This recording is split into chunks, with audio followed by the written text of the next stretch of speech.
Bismillahirrahmanirrahim. Now we are going to discuss analytical studies. तो इसमें एक तो इम्पोर्टेंट चीज़ है टू वे टेबल। इसको हम देखेंगे, इसके कुछ एग्जांपल्स देखेंगे।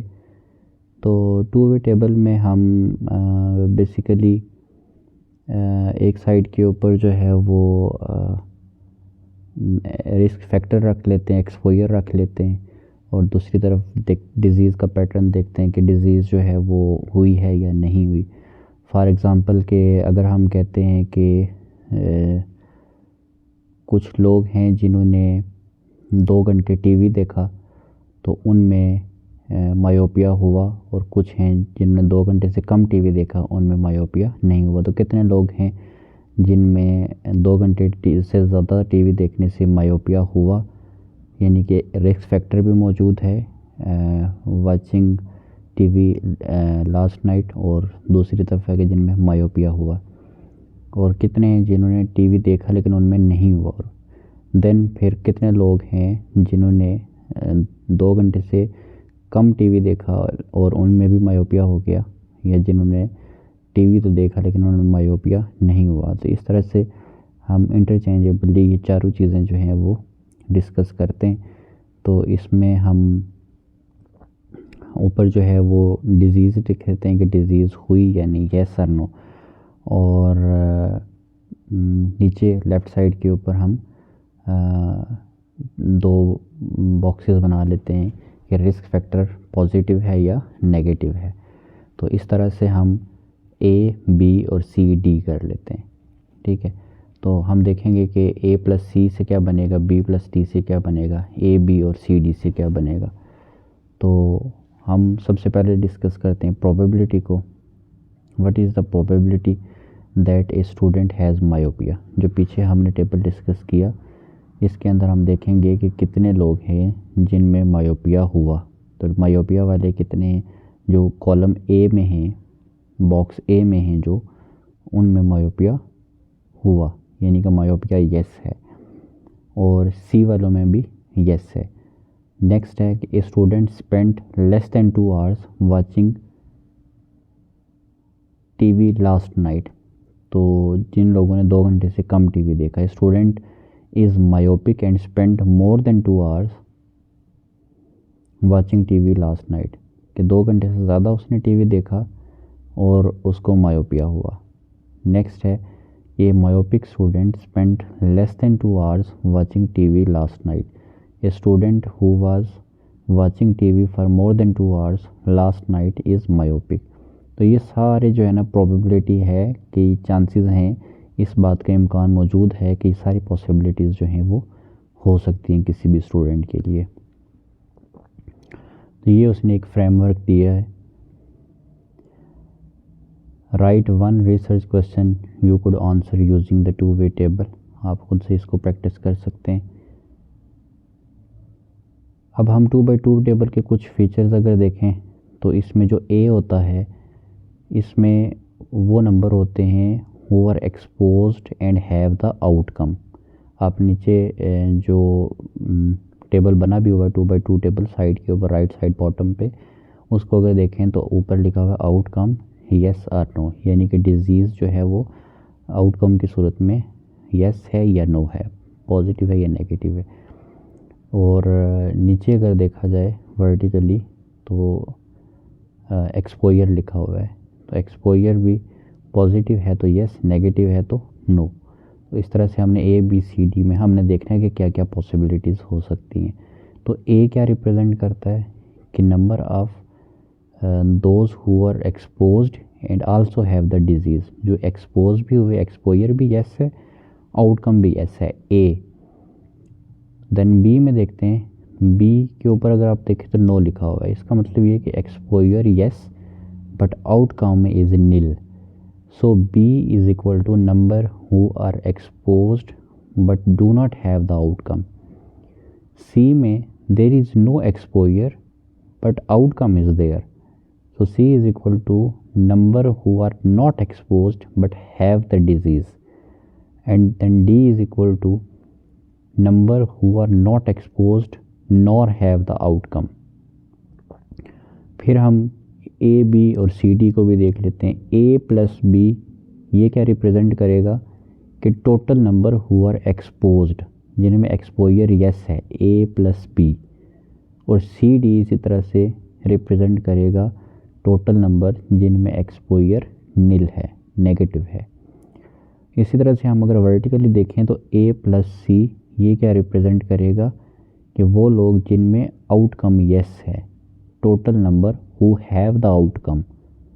और इसी तरह से बी प्लस डी रिप्रेजेंट करेगा उन टोटल नंबर्स को who do not have the outcome.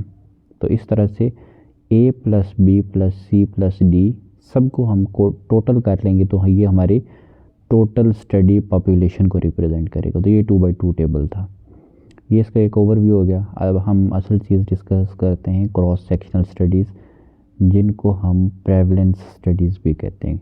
Cross sectional का दूसरा नाम है प्रेवलेंस स्टडीज़, क्योंकि इसमें हम प्रेवलेंस चेक करते हैं। ये एमसीक्यू आ सकता है।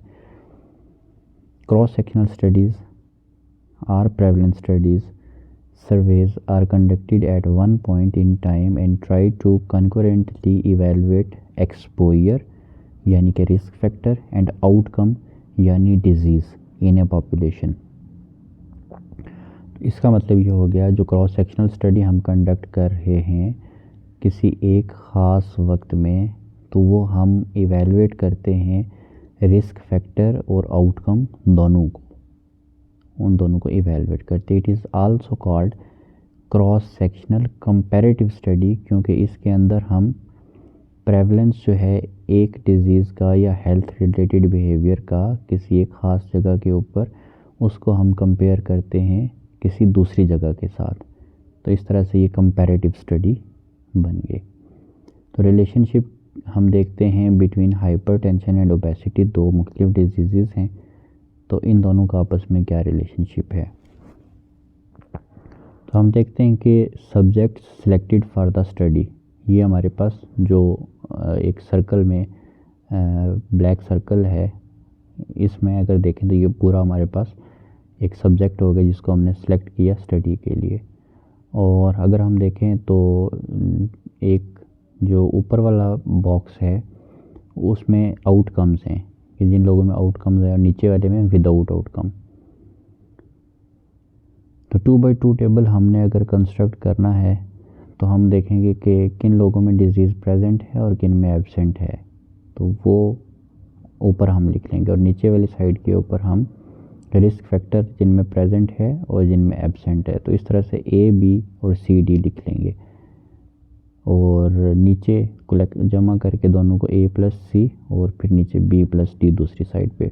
सो proportion of disease with risk factor present, ये अगर हमने कैलकुलेट करना हो कि कितने लोग हैं जिनके अंदर रिस्क फैक्टर जो है वो प्रेजेंट है, कितने बीमार लोग हैं जिनमें प्रेजेंट है। एक तो हमने देखना है कि डिज़ीज़ किन लोगों में प्रेजेंट है। डिज़ीज़ प्रेजेंट है ए वालों में, ठीक है।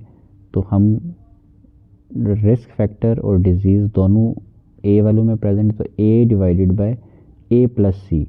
ए प्लस सी रिप्रेजेंट करेगा कि जिनमें रिस्क फैक्टर पॉजिटिव है और डिज़ीज़ भी पॉजिटिव है। सी वालों में रिस्क फैक्टर तो एब्सेंट है लेकिन डिज़ीज़ प्रेजेंट है। सो ए प्लस सी हो गए टोटल नंबर ऑफ डिजीज़, और in total number of disease में जिनमें रिस्क फैक्टर प्रेजेंट होगा वो होंगे ए वाले। So A divided by A plus C, it represents the proportion of disease with risk factor present. Then हमने अगर वो प्रोपोर्शन फाउंड करना हो जिनमें डिज़ीज़ नहीं है लेकिन उनमें रिस्क फैक्टर प्रेजेंट है, तो वो होगा B divided by B plus D. So B वाले जो हैं वो नॉन डिजीज़ड हैं लेकिन उनमें रिस्क फैक्टर प्रेजेंट था, वो रिस्क फैक्टर से एक्सपोज ज़रूर हुए लेकिन उनमें बीमारी डेवलप नहीं हुई।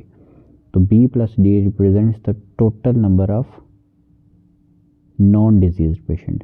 सो टोटल नॉन डिजीज़ड में से हम सिर्फ वो वाले पिक करेंगे जिनमें रिस्क फैक्टर प्रेजेंट था, तो वो हैं बी वाले, B divided by B plus D.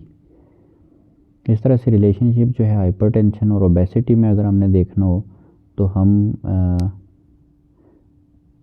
एक साइड पे हाइपरटेंसिव ले लेंगे और दूसरी साइड पे नॉन हाइपरटेंसिव। और जो ओबेसिटी है एज अ रिस्क फैक्टर है कि जिन लोगों में ओबेसिटी थी उनमें फिर हाइपरटेंशन भी डेवलप हुई।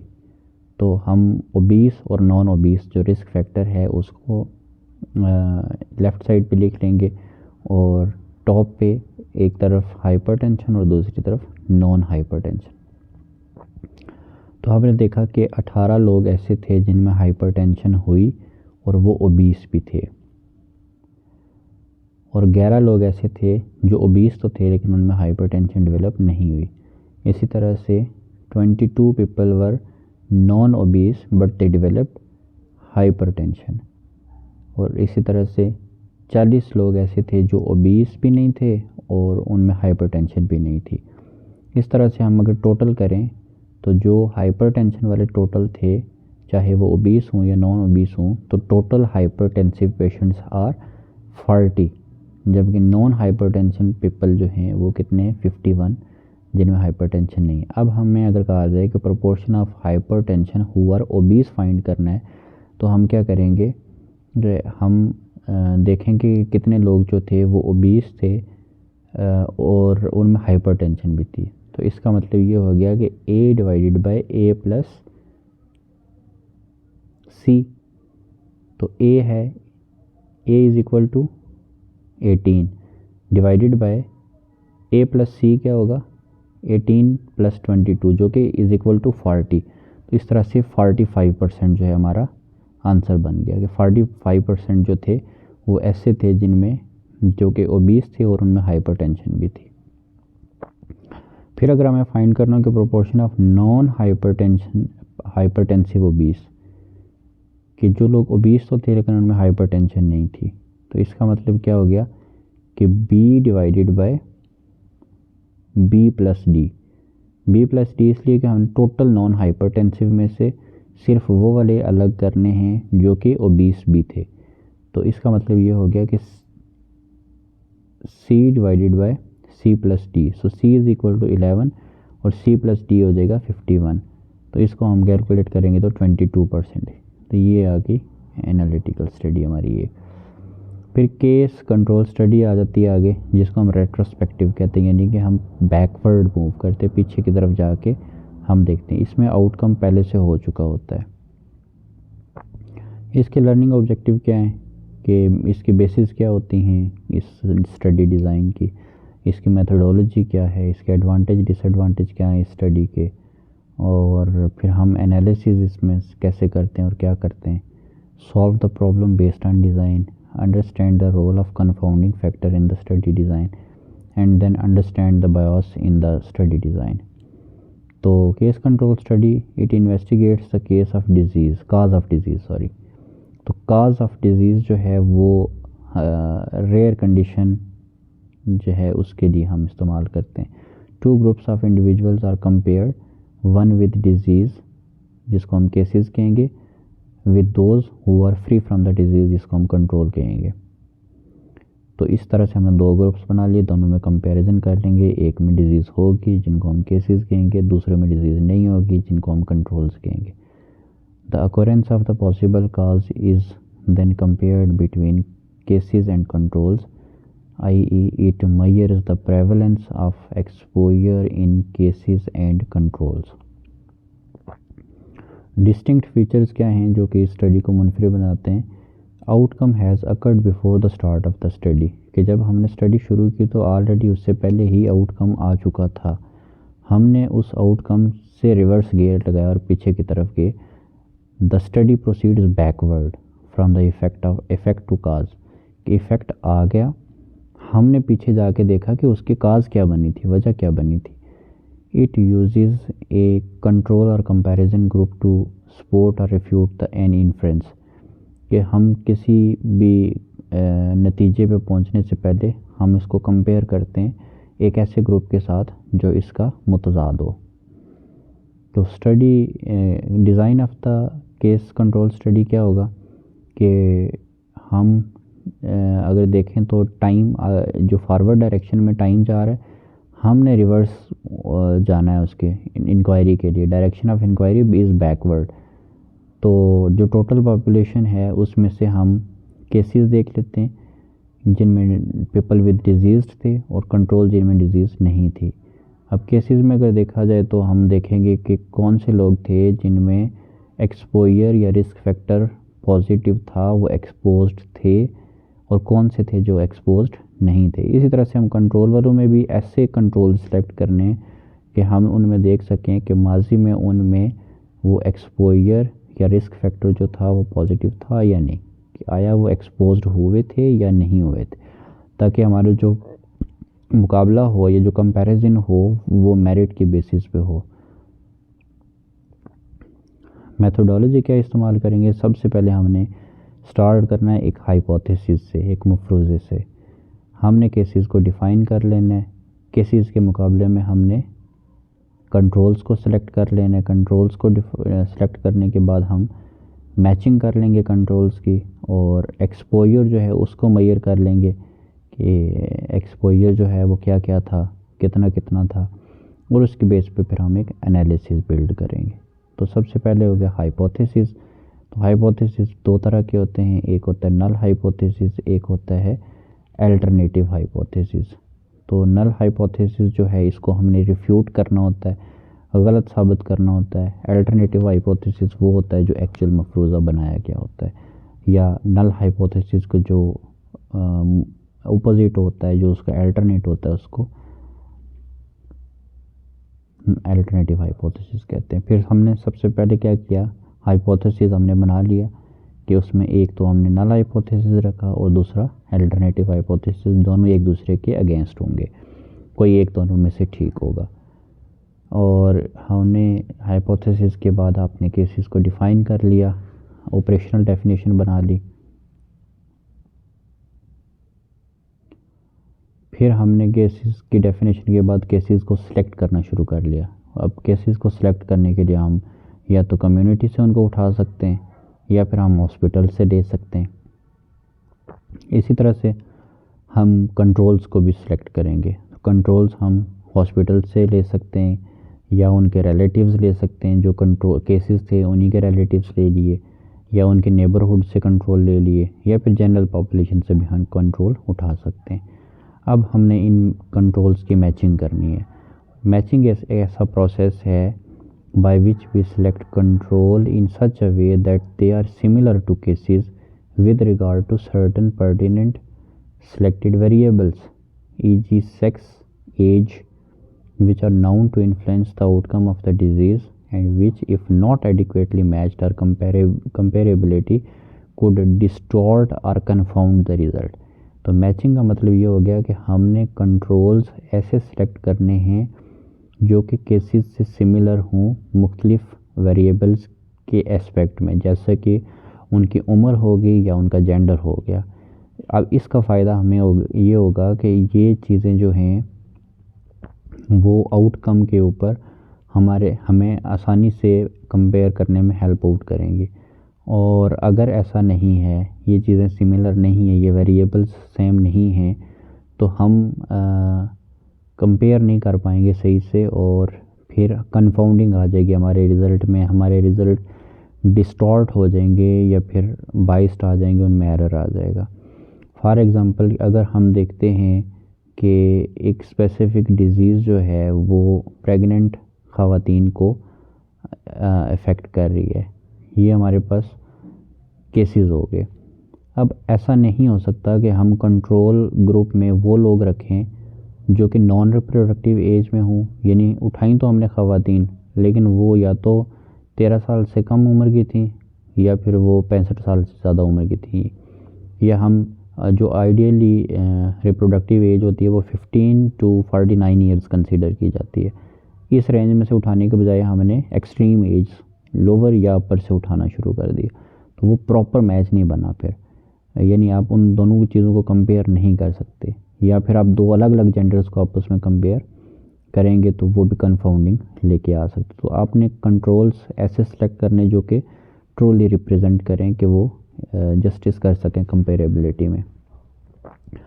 Confounding factor, a characteristic which is associated both with exposure and disease and is distributed unequally in study and control groups।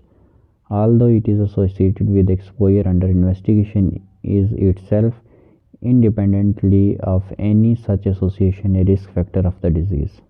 तो कंफाउंडिंग फैक्टर ये एक ऐसा करेक्टरिस्टिक होता है जो कि एक्सपोजर और डिजीज़ के साथ एसोसिएट हुआ होता है और अनइक्वली डिस्ट्रीब्यूट होता है ये स्टडी और कंट्रोल ग्रुप्स में। मेजरमेंट ऑफ एक्सपोजर क्या होता है कि आप हिस्ट्री टेकिंग इसमें आ जाती है, एग्जामिनेशन, मेडिकल रिकॉर्ड को देखते हैं, इन्वायरमेंटल सर्वेज करते हैं कि जो एक्सपोजर हुआ है उसको हमने मेजर करना है। तो मेजर करने के यही तरीके हो सकते हैं कि उस एक्सपोजर के बारे में हम हिस्ट्री ले लें या एग्जामिनेशन कर लें, रिकॉर्ड्स को चेक कर लें या कुछ इन्वायरमेंटल सर्वेज उठा लें। अब इसके बाद हम एनालिसिस करेंगे। एनालिसिस के लिए हमें 2x2 टेबल बनाना पड़ेगा। ये हमें गाइड करता है कि जो केसेस हैं और कंट्रोल हैं उनको आपस में किस तरह से कंपेयर करेंगे और एक साइड पे उनका जो रिस्क फैक्टर होगा, जैसे यहाँ पे उसने कम्युनिटी वाटर सोर्स कितने लोग इस्तेमाल करते हैं और इंडोर टैप कितने लोग इस्तेमाल करते हैं। तो आगे केसेस कितने आए जी, 30 केसेस निकल आए जो कि कम्युनिटी वाटर सोर्स यूज़ करते थे और 20 वो थे जो इंडोर टैप यूज़ करते थे। अब इनके ये हमने कंट्रोल्स कौन कौन से बनाए, 15 रखे हमने कंट्रोल में वो लोग जो कम्युनिटी वाटर इस्तेमाल करते थे और 35 रखे जो इंडोर टैप इस्तेमाल करते थे। तो इस तरह से हम इसमें ऑड रेशियो जो है वो कैलकुलेट करेंगे, odd of cases between exposure positive और odd of control having been exposure positive, यानी कि हम एक्सपोजर जो है वो चेक करेंगे केसेस और कंट्रोल्स दोनों में और फिर उसके बाद ऑड रेशियो कैलकुलेट कर लेंगे।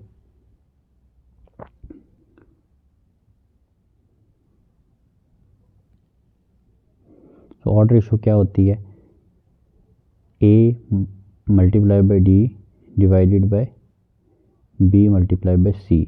ए डी और बी सी, यहाँ पे शायद ये ठीक से शो नहीं हो रहा, तो ए डी बी सी ये क्रॉस जो बना हुआ है इसको हम ऑड्स रेशियो कहते हैं या एनालिसिस कहते हैं। तो odd of exposure for cases represent the probability that a case was exposed divided by the probability that a case was not exposed. The odds then are estimated by odds of exposure in cases in exposed cases divided by unexposed cases.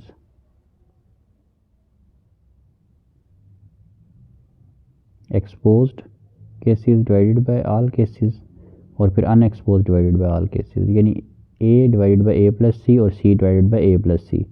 तो इस तरह से ये सारे को हम क्या लिखे, ए डिवाइडेड बाई सी हो गया। और odd of exposure in control क्या होगा, बी डिवाइडेड बाई डी। थोड़ा सा ट्रिकी इसलिए कि यहाँ पे लिखने में ठीक से समझ नहीं आई कि कैसे लिखा हुआ है। तो केसेस में हो गया ए डिवाइडेड बाई सी और कंट्रोल्स में हो गया B divided by D. The odds of exposure for cases between divided by the odds of exposure for control are expressed as the odds ratio, substituting from the preceding equation or the or is estimated by odd ratio is equal to odds of exposure in cases divided by odds of exposure in control। ये फिर इस तरह की exercise आ गई।